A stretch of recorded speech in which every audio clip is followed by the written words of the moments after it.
하나님의 말씀 시편 9장의 11절부터 20절입니다.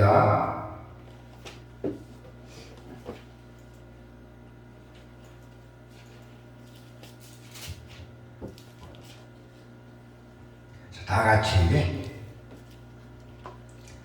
너희는 시온에 계신 여호와를 찬송하며 그의 행사를 백성 중에 선포할지어다. 피 흘림을 신문하시는 이가 그들을 기억하시며 가난한 자의 부르짖음을 잊지 아니하시도다. 여호와여, 내게 은혜를 베푸소서. 나를 사망의 문에서 일으키시는 주여, 나를 미워하는 자에게 받는 나의 고통을 보소서. 그리하시면 내가 주의 찬송을 다 전할 것이요, 딸 시온의 문에서 주의 구원을 기뻐하리이다. 이방 나라들은 자기가 판 웅덩이에 빠지며 자기가 숨긴 구물에 자기 발이 걸렸도다. 여호와께서 자기를 알게 하사 심판을 향하셨으며 악인은 자기가 손으로 행한 일에 스스로 얽혔도다. 악인들이 스올로 돌아가며 하나님을 잊어버린 모든 이방 나라들이 그리하리로다. 공비반자가 항상 잊어버림을 당하지 아니하며 가난한 자들이 영원히 실망하지 아니하리로다. 여호와여, 일어나사 인생으로 승리를 얻지 못하게 하시며 이방 나라들이 주 앞에서 심판을 받게 하소서. 여호와여, 그들을 두렵게 하시며 이방 나라들이 자기는 인생일 뿐인 줄 알게 하소서. 아멘. 하나님을 잊어버린 자들의 최종의 운명이 어떻게 될까요? 오늘 하나님의 말씀은 하나님을 잊어버린 자들의 최종 운명, 과연 그 운명이 어떻게 될까요? 세상 역사는 강자의 역사라고도 말합니다. 강한 사람들만 살고 강한 사람만 지배하는 것이죠. 그러나 강자는 강력한 무기로 약자를 압제하고 그들의 소유를 약탈하기도 합니다. 그리고 오히려 자신들의 악행을 감추거나 묘화시켜 버립니다. 여러분, 과연 이러한 강자의 논리가 하나님께서는 통할까요? 안 통하죠. 통할 리가 없죠. 오늘 본문은 시온에 계신 하나님을 찬송합니다. 11절에 보니까 시온에 계신 하나님을 찬송합니다고 분명히 나와있죠. 너희는 시온에 계신 여호와를 찬송하라 하잖아요.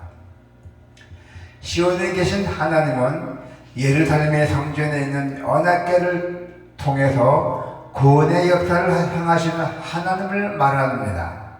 하나님은 하늘 멀리 계실 뿐만 아니라 우리 가까이 계시며 우리에게 구원을 베풀어 주십니다. 여러분, 얼마나 감사합니까? 여러분들에게 무료로 공짜로 구원을 베풀어 주신다겠습니다.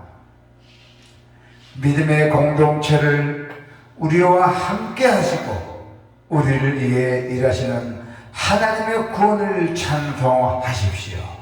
할렐루야.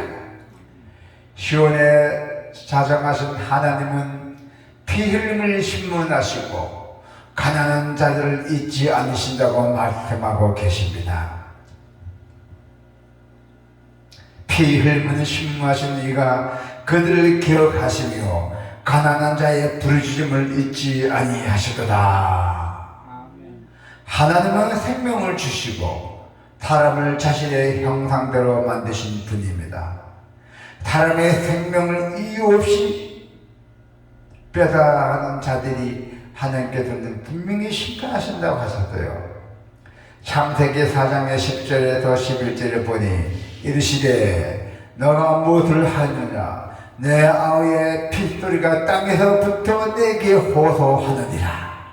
땅이 그 입을 벌려 네 손에서부터 내 아우의 피를 받았은즉 너가 땅에서 저주를 받으리니.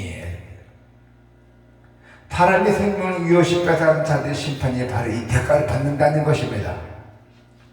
따라서 하나님은 신의 생명을 노리고 빼앗는 자를 징계하실 것이라 했대요. 어떻게 징계하려요? 12절에 보니까 가난한 자는 악인들에게 억압을 받아 시련 가운데 있는 자들이라고 말씀하셨어요. 과연 하나님의 이 특별한 관심이 대상이잖아요. 가난한 사람들 하나님의 특별히 대상이에요. 하나님은 그들의 고통과 부르짖음을 잊지 않으시고 친히 보호하신다고 했잖아요. 피 흘리는 음모와 폭력을 응징하심으로 하나님의 공의를 지평하신다고 하셨어요.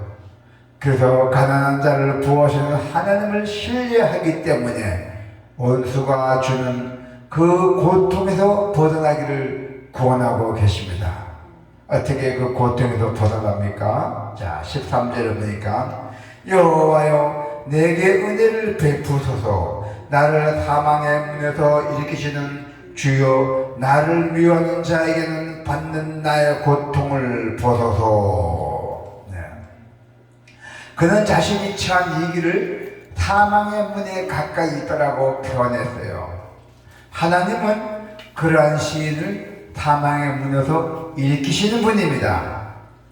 하나님은 죽음과 같은 상황에서 우리의 생명을 수호해 주시고 계신다는 것입니다. 죽음의 문 앞에서 우리를 다시 일으켜 주시는 하나님을 우리는 찬양해야 합니다. 하나님을 찬송하며 딸 시온의 문에서 하나님의 구원을 기뻐합니다.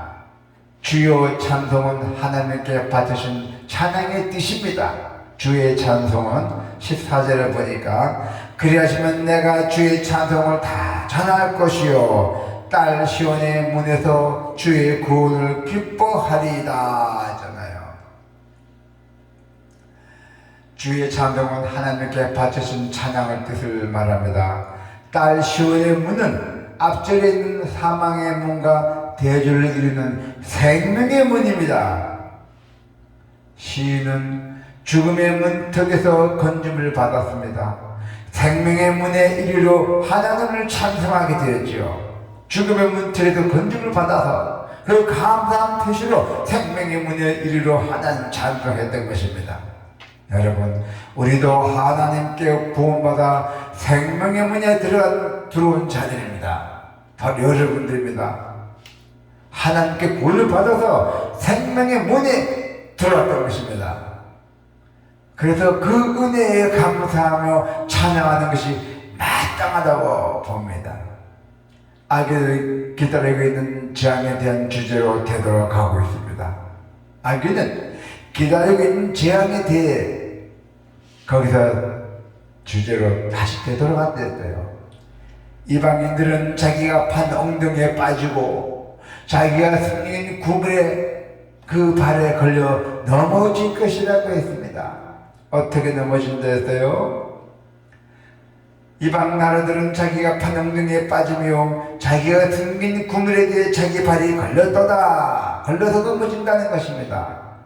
그래서 하나님은 엄중한 심판을 통해서 자신을 알리시고 악인들을 스스로 얽히게 하고 계신다는 것이에요.